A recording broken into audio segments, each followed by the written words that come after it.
Welcome to the New Life Church Letchworth podcast, where faith meets everyday life and hope is always within reach. We're so glad you're here. Each week we gather to grow, to learn, and to be inspired. And whether you're part of our church family or listening from afar, this space is for you. A place to be encouraged, challenged, and reminded that with Jesus, there was always a new beginning. So get ready, open your heart, lean in, and together let's discover a life worth living. Welcome. As we move into the next part of our morning, I'd like to take a moment, especially for friends and family or for guests, anyone who's watching online, we give a little explanation about the current series and why we're doing what we're doing. It's called My Story, My Song. And in this series, we want to make space for real stories from real people in our church community. And they're stories of faith, they're stories of questions, they're stories of growth, struggle, and of discovering God in everyday life. Because we believe God isn't distant or a footnote in history, but that he is alive and still at work in people's lives. As well as sharing their story, at the end of their story, they've been giving us a song, sharing a song that's meant that's been meaningful for their journey. And we've said this every week. Each story points to a song, and each song points us back to God. So if you're here today and you're exploring faith, or you're just here to support somebody, thank you so much. We're so glad you're here. There's no pressure on anyone today. It's simply an opportunity to listen, to lean in to someone's experience and see what you make of it. Because what you'll hear today is not a perfect story. It's an honest one. It's a real one. Faith isn't usually a straight line. Most of us discover that following Jesus is more like a journey. Sometimes steps forward, sometimes back, and always with questions along the way. Often the most powerful moments are when we begin to recognize God's faithfulness in the middle of everyday life. So today, I have the incredible honor of introducing someone who I've actually known my entire life. No, her entire life. If you're in your 50s, you're looking great for 50s. So anyway, I have the pleasure of introducing my own daughter, which is a new one for me. So this is cool. It's a joy and a delight. And I wanted to just say that if you don't know Ava, I'm immensely proud of her. And ever since she was a toddler, I've called her Bottle Rocket. And that's her nickname at home. And it's because she is an explosion of life and energy, and our lives are better for it. I just also want to say she will be sharing something quite personal. And as a heads up, we will be discussing disordered eating and mental health issues this morning. So please join me in welcoming Bottle Rocket to the stage.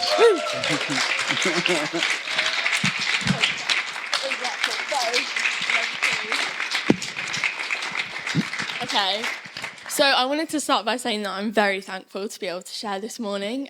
When my dad shared the idea of the current theme with me, I immediately felt that I did want to be part of it.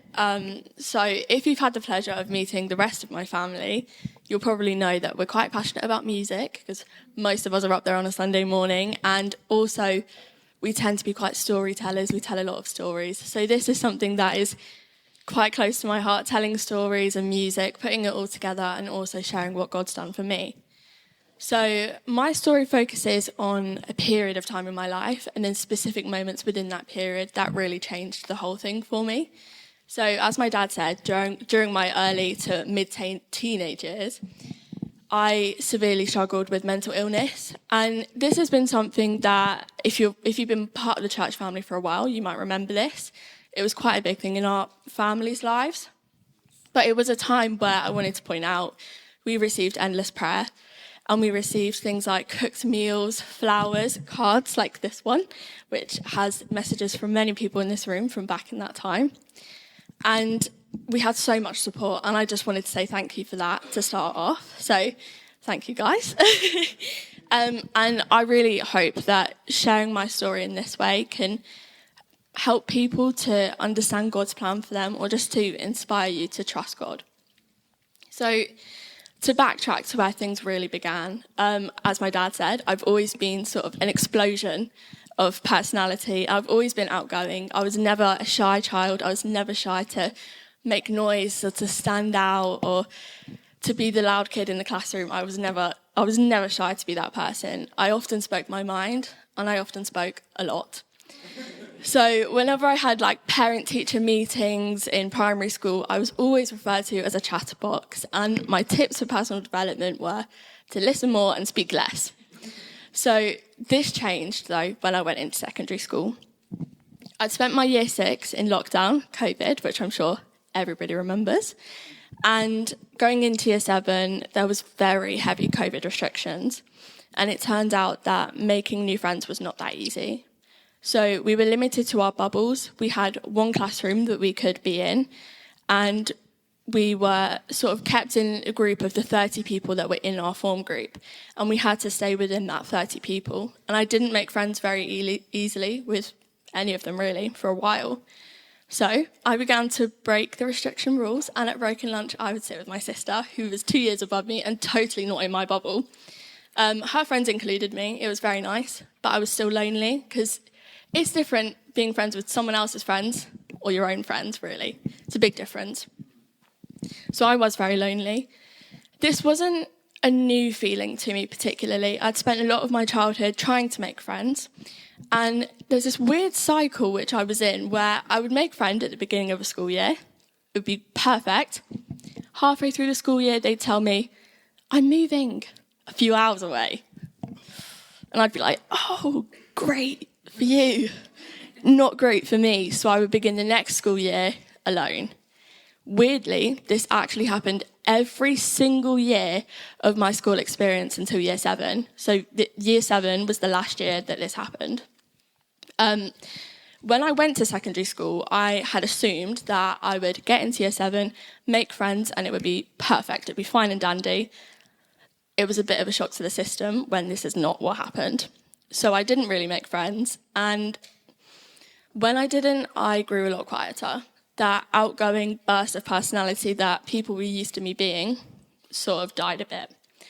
I didn't try to make friends anymore because I thought it wasn't worth it. Tried, failed. It wasn't worth it. It was a waste of time, is what I thought. I didn't think people would want to be my friends, and teachers in parent-teacher meetings started to say that I should contribute more to class. I should share more. I should talk to the people around me. But I didn't really want to. I would sit in the background and I observed a lot. I was very quiet. I would just sit and watch people interacting in their friendship groups, and I would watch out for teachers to tell me off for having broken the COVID restrictions. I saw lots of butterflies too, and they made me smile. They had a soft beauty, and you could see that it was apparent from the small little glimpse you saw of them before they just drifted away. Every time I saw one, it really reminded me that God had created them so intricately, just as he had made me. I took this and I decided every time I saw a butterfly, it reminded me that God was with me. I went into the next school year, year 8, and I did make friends. Not really the friends that you would want, though. They weren't quite my people, and I ended up being bullied by them and another group of students in the year above me. So I wasn't just lonely anymore. I was quite miserable, and I had no confidence in myself. I felt very deeply that there was something wrong with me, and this is why people didn't like me. And I grew resentful towards God. Why did he mess up on me, and why wasn't I created beautiful like all of the butterflies were? Everything began to fall apart. I left the group, which was good, but I was deeply alone. I was still being bullied by the older girls. I had no control over anything in my life, and I craved control. I believed that if I could control these aspects of my life, I would be happy, and this empty feeling would leave and everything would be okay again. I'd be myself, that spark of personality. It became clear to me that there was one thing I could control which would make me feel more beautiful and confident in how I looked, and it would make me someone who everybody would want to be friends with. This was food. I spiraled more and more into this mindset, and it took over every aspect of my life. Over time, I sunk deeper and deeper into the lies, eventually becoming anorexic. Anorexia nervosa is a mental illness, and it falls into the category of eating disorders. It's characterised by an intense fear of food, extremely distorted body image, often believing yourself to be much larger than you really are, and patients will often go to extreme measures to avoid eating or burn off and undo food that they have eaten. It distorts your perception of reality and is often described like a voice in people's head telling you what to do to be worthy, loved, pretty, in control, etc. For me, the voice said things like, if you lose 5 more kg, you'll feel perfect. Everybody will love you. Now you've done that, probably lose 10 more. Didn't quite work. Still not good enough. More. I believed the more I would control food, the better I would feel. I believed anorexia gave me my identity, and that was what made me who I was. After skipping a meal or exercising, I would feel a high, a sense of belonging and achievement, and that inspired me to chase this feeling, to go further, to do more, to feel satisfied. But I could never satisfy the voice because it was a constantly moving goalpost. Nothing was ever good enough. Each time, though, I blindly followed. I craved the control, and I believed anorexia was the only thing that could ever give it to me. It made me special. It made me who I was. The lines between me and anorexia became very blurred. We were one. We were inseparable. We were going to be the death of each other, and that was okay. Things went rapidly downhill. My parents had noticed my physical and mental change, and I began to see a school counsellor who quickly recommended that we actually needed medical input. So I went to the GP in September 2023 and was formally diagnosed, and then I was referred to CAMS, so Child Adolescent Mental Health Services in the NHS, at the age of 14.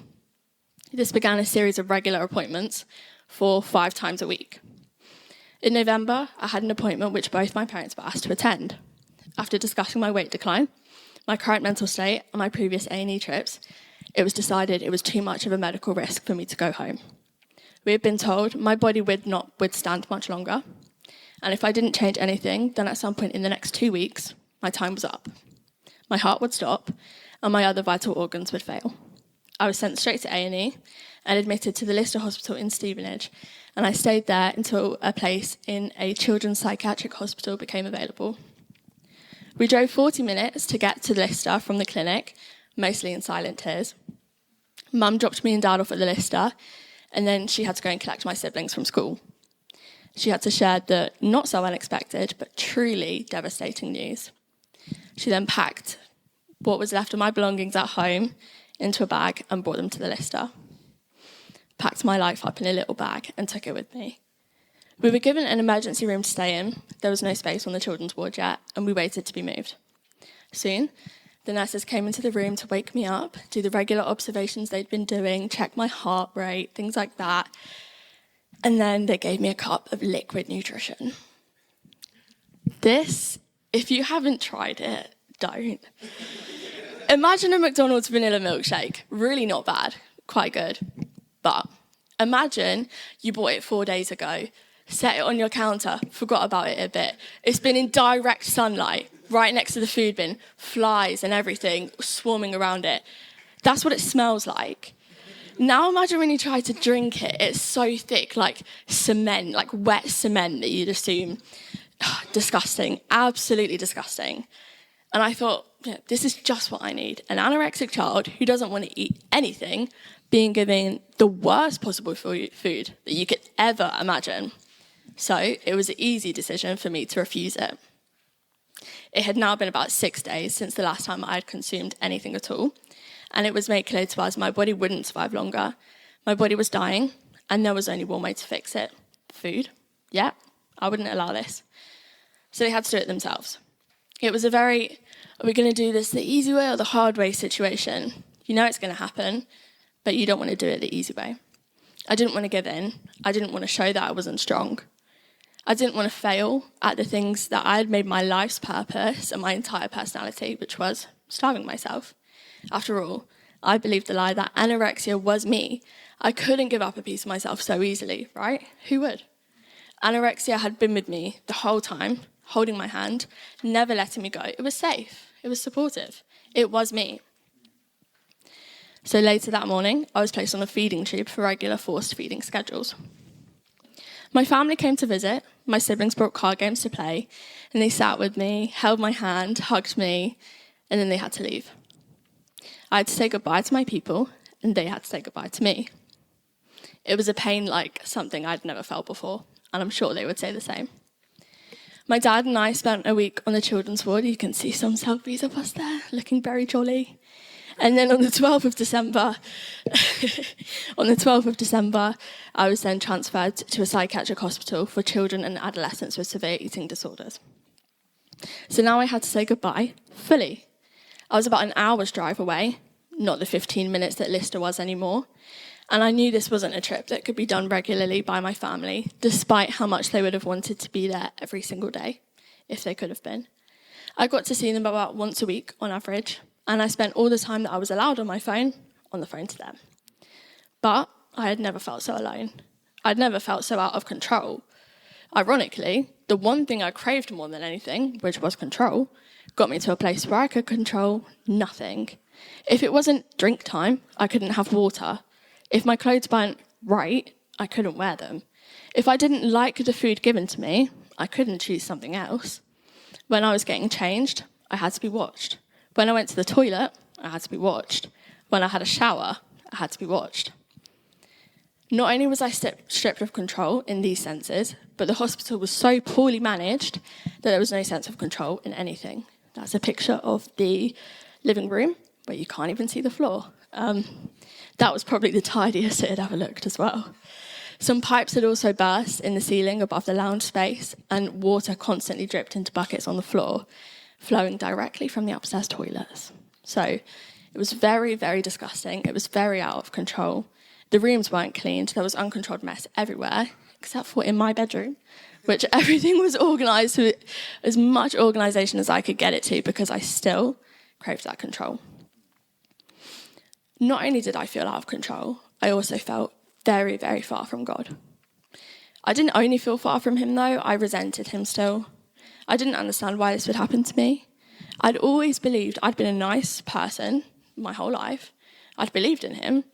I didn't understand why this was happening. What was the reason? Is there a point to this? What is it? The only plausible reason I could think of was that God was gone. He'd left me. Maybe he wasn't even real. One night, I lay in my bedroom, in that very bed. The heating had recently broken. My room was freezing. It was also January, very, very cold. So this night, my 10-year-old roommate had been staying at her own home close to her discharge time. So my room wasn't just cold, it was lonely too. We'd often spend the evenings chatting to each other, and she would ask me to braid her hair, and I would sing her to sleep, and then I would drift off soon after. So, missing my regular routine, I decided to do something I hadn't done in a while, which was pray. I said to God, plain and simple, I don't believe in you anymore. I can't see you anywhere. And that was it. Now, for someone who was dealing with so much confusion at the time, but also so much brain fog from a lot of the medications I was dosed up on before going to bed, I heard something clearer than I had heard anything in a while. It broke through all the noise. My child, you are not looking. That was it. I wasn't looking for God. Yeah, I wanted to see him. I was walking around with my eyes closed and then complaining it was dark. I suddenly felt warm, not overwhelmingly so, but just sort of Goldilocks perfect, just the right amount to go to sleep. And I also felt a presence of not being alone. I felt like God was telling me, you are held, you are safe. I soon fell asleep. In the morning, I got woken up by the lovely banging of pots and pans and shouting staff. I rolled out of my bed and I went to get my outfit out of my wardrobe. The first thing I noticed, butterfly stickers all over my wardrobe, placed by a previous patient. They'd been there the entire time I'd been in that room, just hadn't noticed them before. I remembered how years before this moment that seeing a butterfly reminded me that God was with me. Weird coincidence. I then went to the bathroom, brushed my teeth, and I noticed the same thing. All over the warped plastic mirror, more butterfly stickers. I brushed it off. That's nothing weird. It's nothing though. And I went downstairs for breakfast. I sat in my allocated seat silently, Nobody ever talked during meals. And I looked up. I felt nauseous with anxiety as my cereal was brought over to me. But all that anxiety was instantly calmed as soon as I noticed the wall dead ahead of me. The wall was painted with butterflies all over it. In fact, I'd actually painted almost every single one myself. It had been a very rebellious moment. Me and my friends had been calmly painting on paper, and it got on my hands. I asked the staff if they would unlock the bathroom, let me wash my hands, and they said they didn't want to. So I was annoyed, and I'd been there for a while, and I was very tired of their attitude if they couldn't be asked to let me do this normal thing. So I put more paint on my hands, and I began to paint the walls. If you know me, that is not something that I would usually do, but it was a very rebellious moment, and craving a bit of fun, my friends joined in. We had climbed on the counters, and we had hand-printed butterflies over the entire wall. We hadn't got in trouble in the moment, but after being caught on the CCTV, we got in a lot of trouble, and we had our paint confiscated, and we never got it back.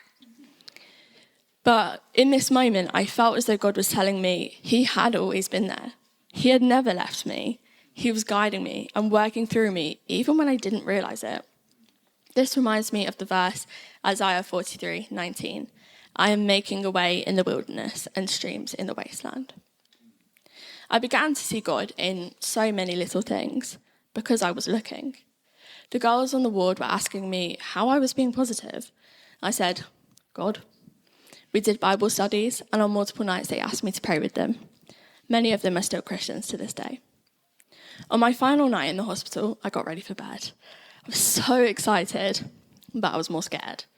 I'd been told by the doctors at the hospital I wouldn't last long out of hospital, and they advised that I elongate my admission. I said no. I lay in my bed and I prayed. And I told God that I didn't think I had the strength, the courage, the mindset, the trust to fully recover. And then after my observations had been done, I snuck out of my room and I went to my friend's room. The three of us talked, we plaited each other's hair, made TikToks, and we shared our best memories from the times that we were there with each other because I was leaving the next day. We talked for ages, and then when the staff came back round to check if we were asleep, we obviously were not. We asked if we could talk just a little bit longer because we were going to be leaving each other the next day. We wanted more time. So he said, okay, as long as I stay so I can observe you. We said, fine. 20 minutes passed. And then as I stood up to leave the room, my friend stopped me and she said, can we pray one more time, please? And I said, of course. And then the staff member turned around and he said, can I join? So we said, yeah. And he explained to us that he was actually the lead pastor at his church. He'd just recently moved to England from Nigeria and he'd led the church there. And he said he wanted to be a part of this. So we said, well, that's quite cool. Come on. The girls prayed, I prayed, and then the staff member added last. And he said, God, I pray as Ava steps into the next steps of her journey, you would give her the courage, you would give her the strength, you would give her the mindset, and you would help her to trust in you. After that, I went back to my bedroom, joyful, not scared. I had not shared with anybody what my prayer had been earlier, but somehow every single thing managed to get ticked off in the prayer by the staff member. I was reminded that God was guiding me. God gave me these things, and I needed to trust him. I was discharged from the hospital the next day, exactly 3 months after I was admitted. It's sort of a tradition when you get discharged from a place like this to take a picture by the sign. So there's my cute little joyful picture on the day that I left. So the journey from being discharged in 2024 to where I am now in 2026 has not been straightforward. After being discharged in February, I had a brief relapse in September, which led to 3 A&E trips, and then 1 final admission early 2025 after I thought my fight was over and I had nothing more to give in this life. But I am here. I trusted that God had a way for me. It wasn't easy to trust God. It wasn't easy to understand his plan, but I tried hard to trust it. And for those of you who knew me 3 years ago, you might agree it looks like trusting God worked out pretty well. In fact, I actually had my final ever appointment with my mental health team on Friday.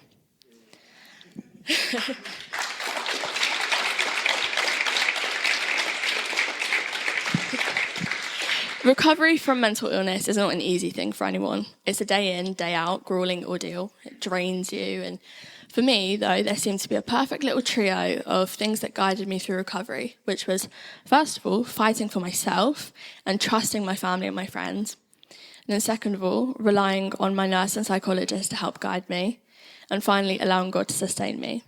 The professionals who I worked with for these past years have been the biggest blessing along the way.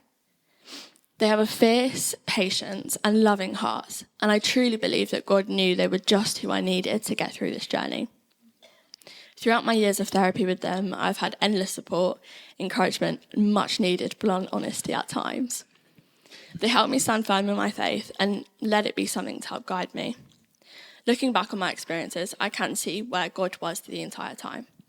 So even when I'd assumed he had abandoned me. From my time that I spent in the hospital, I have strong, intense memories. I think it was a way of coping in the time. I remember very specific details down to times, days, random things that were in my pockets, things like that. But I don't look at that as something bad anymore. I look at that as a blessing because I can see where God was through all of it. But I do wish I could remember my A-level content in the same way.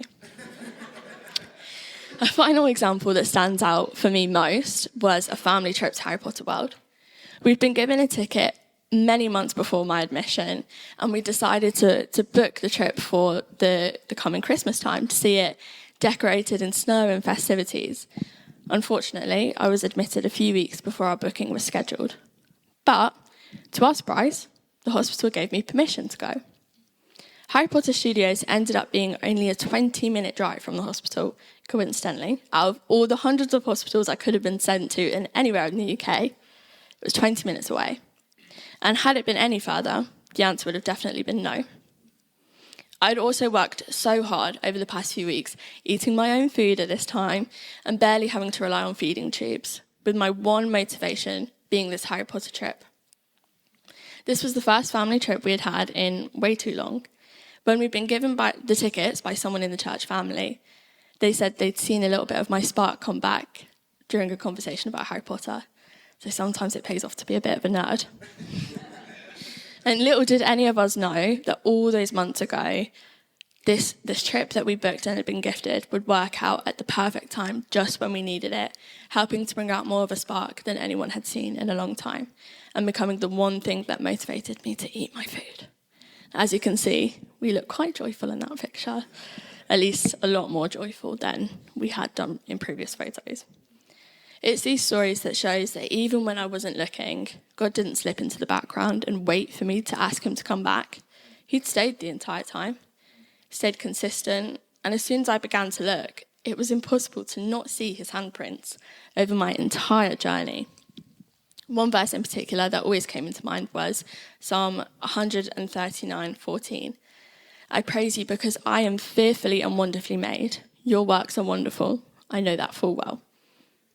It became clear to me that I was who God says I am, not my disorder, nor what my self-perception said I was, nor previous beliefs. I am who God says I am.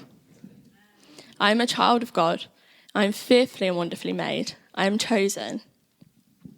To anyone who is feeling like God is not with you, that you can't see God, or that you're unimportant, made incorrectly, things like this, I want to encourage you that you are made by a creator who does not make mistakes, and who is always the same, who is unconditionally loving, who will never leave you, forsake you, regardless of what you feel you've done wrong, or regardless of where you are.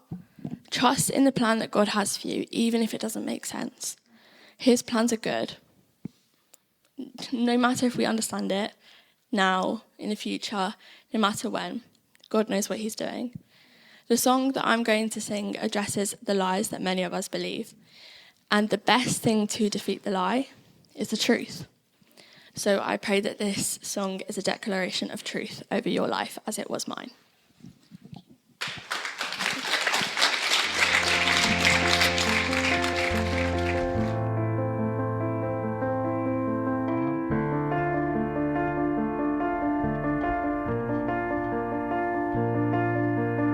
I keep fighting voices in my mind that say I'm not enough.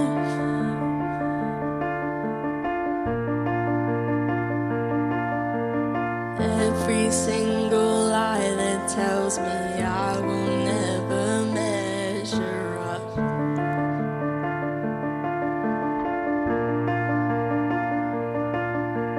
Am I more than just a sum of every high and every low?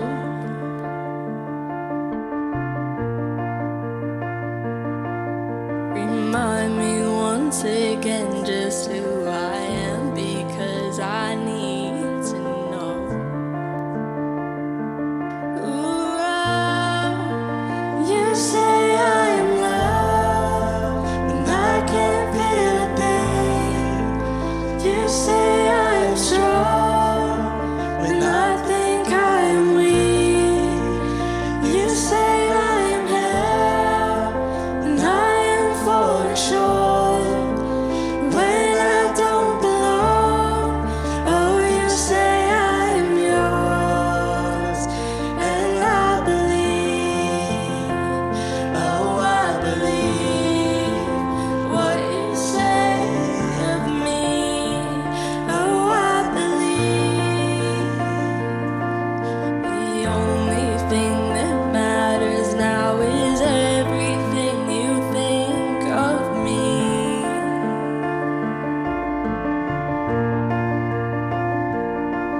In you I find my worth, in you I find my identity.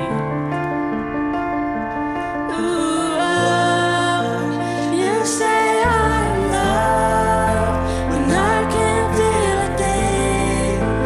You say I am strong when I think I am weak.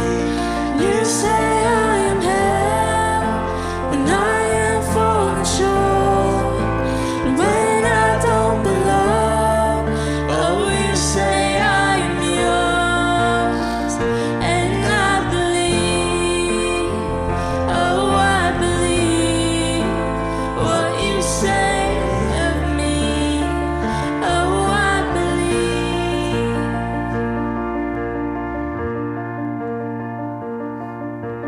Taking all I have and now I'm laying it at your feet.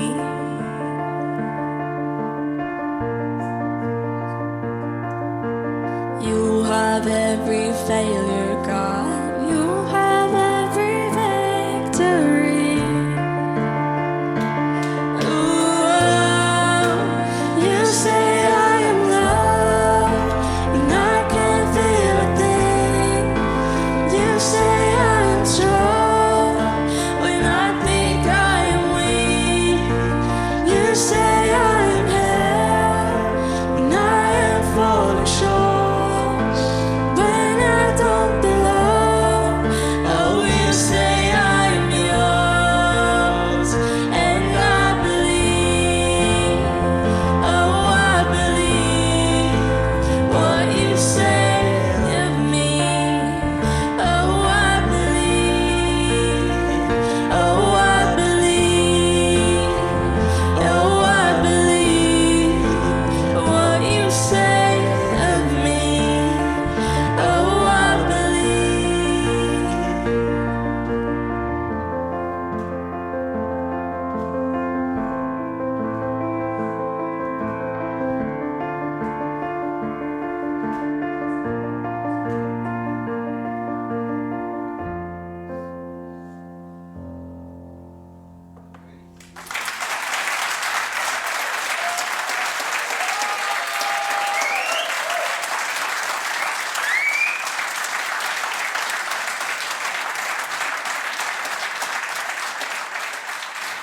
Well done. Thank you, guys. We believe that when you follow Jesus, he changes your life for the better. It doesn't mean that life becomes all so super easy, but he still changes your life for the better. What that means is when we face trials and challenges, we have a way out. We have a way through because there's hope. And as a community of believers, we want to be an honest community of believers.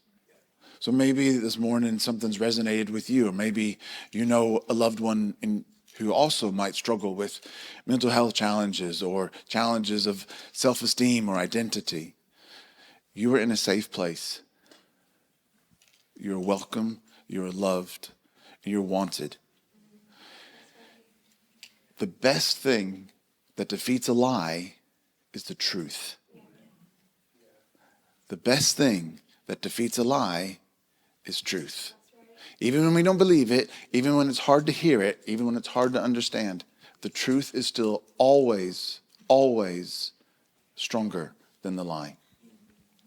So if there's anything we can do to help one another, to journey together, to strengthen one another, and our fuse groups, our small groups, if you need to just take that bold move of just being a bit more vulnerable, a bit more let down the guard a little bit. Because Ava said there's 3 things that help to recover. Learning to fight for yourself, rely on those who fight with you, and God. That's the beauty of being in a church community. So we can fight for one another and fight together. Now, if anything's been discussed this morning that might trigger anything in yourself, we do have a resource at the welcome table. And if you need medical or professional help, I would encourage you to seek it out. So there's no shame in speaking to the GP. There's no shame in actually just saying, I need some help here. And that can be part of your recovery and your strengthening in your journey. So there's a resource at the back at the welcome table if anyone needs some help on that. And Beth and I are also happy to answer any questions, to journey and talk about things. We are not medical experts. We are simply wounded warriors. We're simply those who've been in the battle and bear the scars of knowing what it's like to suffer.